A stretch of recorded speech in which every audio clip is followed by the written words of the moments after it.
आइए दोस्तों जानते हैं देश दुनिया की 25 बड़ी खबरों को। लेकिन उससे पहले आप वीडियो को लाइक कर दीजिए और चैनल को सब्सक्राइब कर लें और कमेंट में बताएं कि आप कहां से इस वीडियो को देख रहे हैं। प्रधानमंत्री मोदी आज विकसित भारत यंग लीडर्स डायलॉग में 3000 युवाओं को संबोधित करेंगे। देश के विकास के लिए नए विजन और नवाचार पर चर्चा होगी। उत्तर प्रदेश मुख्यमंत्री योगी आदित्यनाथ ने राज्य की सड़कों को गड्ढा मुक्त करने के लिए नई समय सीमा तय की। लापरवाह इंजीनियरों पर गाज गिरना तय है। बिहार पटना एयरपोर्ट पर सुरक्षा जांच के दौरान एक महिला की अचानक तबीयत बिगड़ने से मौत। सुरक्षा इंतजामों और मेडिकल सुविधाओं पर उठे बड़े सवाल। मध्य प्रदेश इंदौर में बाइक सवार युवक की पतंग की डोर मांझा से गला कटने के कारण दर्दनाक मौत। प्रशासन ने चाइनीज मांझे पर सख्ती बढ़ाई। बीजेपी नेता अमित शाह ने केरल से हुंकार भरी कहा 2026 में राज्य में एनडीए की सरकार बनेगी। भ्रष्टाचार मुक्त शासन का किया वादा। एमपी पंचायत मध्य प्रदेश की ग्राम पंचायतों में डिजिटल हाजिरी अनिवार्य। अब सरपंच और सचिव को ऑनलाइन उपस्थिति दर्ज करानी होगी। भ्रष्टाचार पर लगेगी लगाम। केंद्रीय माध्यमिक शिक्षा बोर्ड सीबीएसई ने 10वीं और 12वीं की प्रायोगिक परीक्षाओं के लिए नए दिशा निर्देश जारी किए। नकल रोकने के सख्त इंतजाम। जर्मनी के चांसलर फ्रेडरिक मार्स आज अहमदाबाद पहुंचे। साबरमती आश्रम का दौरा करेंगे और पीएम मोदी के साथ द्विपक्षीय व्यापार पर चर्चा होगी। अटल पेंशन योजना के लाभार्थियों के लिए नई सुविधा शुरू। अब मोबाइल ऐप के जरिए आसानी से देख सकेंगे जमा राशि और विवरण। यूपी बिहार बॉर्डर बलिया और छपरा के बीच गंगा नदी पर नए पुल का निर्माण अंतिम चरण में। हजारों ग्रामीणों को आवाजाही से मिलेगी बड़ी राहत। सीएम मोहन यादव का बड़ा बयान। राज्य के हर जिले में पीएम श्री स्कूल खोले जाएंगे। विश्व स्तरीय शिक्षा पर रहेगा विशेष जोर। मऊ के चिरैया कोट में सीएम आरोग्य मेले का आयोजन। सैकड़ों मरीजों की मुफ्त जांच और दवा वितरण। ग्रामीण इलाकों में बेहतर स्वास्थ्य सेवा। भारतीय रेलवे ने 50 और अमृत भारत स्टेशनों के पुनर्विकास की घोषणा की। हाईटेक वेटिंग रूम और लिफ्ट की सुविधाओं से लैस होंगे स्टेशन। देवेंद्र फडणवीस ने अजित पवार के साथ मतभेदों के संकेतों को नकारा। कहा महायुति में सब ठीक है और आगामी चुनाव पर ध्यान। बिहार के सरकारी स्कूलों में शिक्षकों की नई भर्ती के लिए नियमावली में बदलाव। स्थानीय भाषा के ज्ञान को दी जाएगी प्राथमिकता। राजमार्ग मंत्रालय ने नेशनल हाईवे पर हेलमेट और सीट बेल्ट की चेकिंग के लिए एआई कैमरों की तैनाती शुरू की। उल्लंघन पर कटेगा भारी चालान। प्रधानमंत्री विश्वकर्मा योजना के तहत शिल्पकारों को कम ब्याज पर ऋण मिलना शुरू। अब तक लाखों आवेदकों को मिला स्वरोजगार का सुनहरा अवसर। भारतीय क्रिकेट टीम ने दक्षिण अफ्रीका दौरे के लिए टीम का चयन जल्द। युवा खिलाड़ियों को मौका मिलने की प्रबल संभावना जताई जा रही। उत्तर प्रदेश के गांव में पंचायत सचिवालय को हाई स्पीड इंटरनेट से जोड़ने का लक्ष्य। अब गांव में ही बनेंगे आय और जाति प्रमाण पत्र। स्मार्ट मीटर को लेकर हो रहे विरोध के बीच सरकार का स्पष्टीकरण। बिजली बिलों में पारदर्शिता लाने के लिए मीटर लगाना अनिवार्य बताया। एमपी के ग्वालियर में ऐतिहासिक किलों के संरक्षण के लिए विशेष फंड जारी। पर्यटन को बढ़ावा देने के लिए नई लाइट एंड साउंड शो की तैयारी। कांग्रेस अध्यक्ष मल्लिकार्जुन खड़गे का पीएम मोदी पर तंज। इतिहास सीखने के लिए हम कॉलेज जाएंगे। प्रधानमंत्री अपना काम ठीक से करें। भारत ने अग्नि मिसाइल के उन्नत संस्करण का सफल परीक्षण किया। रक्षा क्षेत्र में आत्मनिर्भरता की और एक और बड़ा और मजबूत कदम।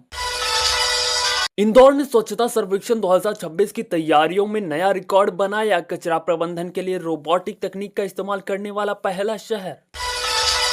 बिहार राजगीर में जू सफारी के बाद अब नए रोपवे का निर्माण शुरू। सैलानियों को पहाड़ियों के बीच रोमांचक सफर का अनुभव मिलेगा। यूपी मुख्यमंत्री जन आरोग्य योजना के तहत अब निजी अस्पतालों में भी मिलेगी मुफ्त इलाज की सुविधा। कार्ड धारकों के लिए बड़ी खुशखबरी। केंद्र सरकार ने फर्जी खबरों फेक न्यूज पर लगाम लगाने के लिए सोशल मीडिया प्लेटफॉर्म्स के लिए नई गाइडलाइंस जारी करने की तैयारी की। राष्ट्रीय युवा दिवस स्वामी विवेकानंद की जयंती पर देश भर में युवा शक्ति कार्यक्रमों का आयोजन। युवाओं को राष्ट्र निर्माण में योगदान की शपथ दिलाई गई। यूपी वाराणसी के घाटों में फ्लोटिंग सीएनजी स्टेशन की संख्या बढ़ाई गई। नाविकों को अब ईंधन के लिए दूर नहीं जाना पड़ेगा। प्रदूषण में कमी। बिहार किसानों के लिए नई बीज ग्राम योजना लॉन्च। उन्नत किस्म के बीज रियायती दरों पर उपलब्ध कराएगी बिहार सरकार। भोपाल इंदौर 6 लेन कॉरिडोर का काम तेजी पर। राज्य सरकार ने निर्माण कंपनी को गुणवत्ता के साथ समझौता न करने के निर्देश दिए।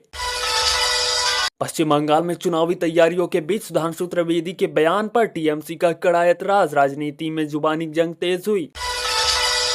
Exam alert. संघ लोक सेवा आयोग यूपीएससी ने सिविल सेवा परीक्षा 2026 के लिए नोटिफिकेशन की प्रक्रिया शुरू की। आवेदकों के लिए वेबसाइट अपडेट। उत्तर प्रदेश भर्ती बोर्ड ने सिपाही भर्ती परीक्षा के परिणामों की समीक्षा पूरी की। चयनित उम्मीदवारों की सूची जल्द होगी सार्वजनिक। बिहार वृद्धा पेंशन लाभार्थियों के लिए ई-केवाईसी अनिवार्य। समाज कल्याण विभाग ने शिविर लगाकर सत्यापन प्रक्रिया को गति देने के निर्देश दिए। मध्य प्रदेश खजुराहो में अंतर्राष्ट्रीय नृत्य महोत्सव की तारीखों का ऐलान। दुनिया भर के कलाकार अपनी कला का प्रदर्शन करने राज्य में जुटेंगे। पवन कल्याण को जापान के समुराई समुदाय में शामिल किया गया। मार्शल आर्ट्स में उनकी उपलब्धियों के लिए मिला यह दुर्लभ सम्मान। ग्रामीण क्षेत्रों में 5G कनेक्टिविटी पहुंचाने के लिए भारतीय नेट परियोजना का विस्तार। डिजिटल खाई को पाटने की कोशिशें हुई और भी तेज। यूपी प्रयागराज कुंभ 2025 की तैयारियों की समीक्षा बैठक। बुनियादी ढांचे और श्रद्धालुओं की सुरक्षा के लिए करोड़ों का बजट स्वीकृत किया गया। बिहार जीतन राम मांझी ने नीतीश कुमार से किसानों के कर्ज माफी की मांग की। कहा, सूखे की स्थिति में अन्नदाता संकट में है। एमपी के जबलपुर में ऑर्डिनेंस फैक्ट्री में नए रक्षा उपकरणों का उत्पादन शुरू। मेक इन इंडिया अभियान के तहत सेना को मिलेंगे घातक हथियार। केसीआर ने तेलंगाना सरकार पर साधा निशाना। कहा, वर्तमान सरकार जनता से किए वादे निभाने में पूरी तरह विफल साबित हुई है। सरकार ने ऑनलाइन शॉपिंग के लिए कंज्यूमर प्रोटेक्शन के नए नियम लागू किए। सामान वापस करने और रिफंड की प्रक्रिया हुई आसान। बेसिक शिक्षा विभाग ने स्कूलों में मिड डे मील की गुणवत्ता जांचने के लिए थर्ड पार्टी ऑडिट करने का महत्वपूर्ण फैसला लिया। बिहार के मुजफ्फरपुर के लीची बागानों के लिए विशेष कीटनाशक वितरण कार्यक्रम शुरू। बेहतर पैदावार के लिए कृषि वैज्ञानिकों ने दी किसानों को सलाह। मध्य प्रदेश पेंशन। राज्य सरकार ने पुरानी पेंशन योजना ओपीएस की मांग पर विचार के लिए एक नई कमेटी गठित की। कर्मचारी संगठनों में उम्मीद। इसरो ने समुद्र की गहराइयों का पता लगाने के लिए समुद्रयान मिशन की अगली कड़ी के लिए परीक्षण सफलतापूर्वक संपन्न किया। पीएम किसान सम्मान निधि की अगले किस्त तारीख तय। करोड़ों किसानों के खातों में डीबीटी के जरिए सीधे भेजी जाएगी राशि। नोएडा में नई डेटा सेंटर पॉलिसी के तहत हजारों करोड़ों का निवेश। स्थानीय युवाओं के लिए रोजगार के नए अवसर पैदा होंगे। बीपीएससी ने विभिन्न विभागों में खाली पड़े पदों को भरने के लिए त्वरित प्रक्रिया शुरू की। साल के अंत तक नियुक्तियां। एमपी कमलनाथ ने छिंदवाड़ा में जनसभा को संबोधित किया। राज्य सरकार की आर्थिक नीतियों पर उठाए सवाल और कर्ज के बोझ को बताया। Social media update. इंस्टाग्राम और फेसबुक ने बच्चों की सुरक्षा के लिए नए पेरेंटल कंट्रोल फीचर्स भारत में रोल आउट किए। निगरानी होगी आसान। भारत ने सिंगल यूज प्लास्टिक के विकल्प के तौर पर बांस और जूट के उत्पादों को बढ़ावा देने के लिए नई सब्सिडी योजना शुरू की। मेरठ में खेल विश्वविद्यालयों का निर्माण कार्य अंतिम चरण में। पश्चिमी यूपी के उभरते खिलाड़ियों को मिलेगी अंतर्राष्ट्रीय स्तर की ट्रेनिंग। बिहार गया में विष्णुपद मंदिर के पास सौंदर्यीकरण कार्य शुरू। तीर्थयात्रियों की सुविधा के लिए नए विभिन्न गृह और पार्किंग का होगा निर्माण। मध्य प्रदेश बिजली सौर ऊर्जा को बढ़ावा देने के लिए एमपी रूफटॉप सब्सिडी का विस्तार। अब मध्यम वर्ग के परिवारों को मिलेगा ज्यादा लाभ। राहुल गांधी की संविधान बचाओ यात्रा का अगला चरण शुरू। सरकार पर लोकतांत्रिक संस्थाओं को कमजोर करने का लगाया गंभीर आरोप।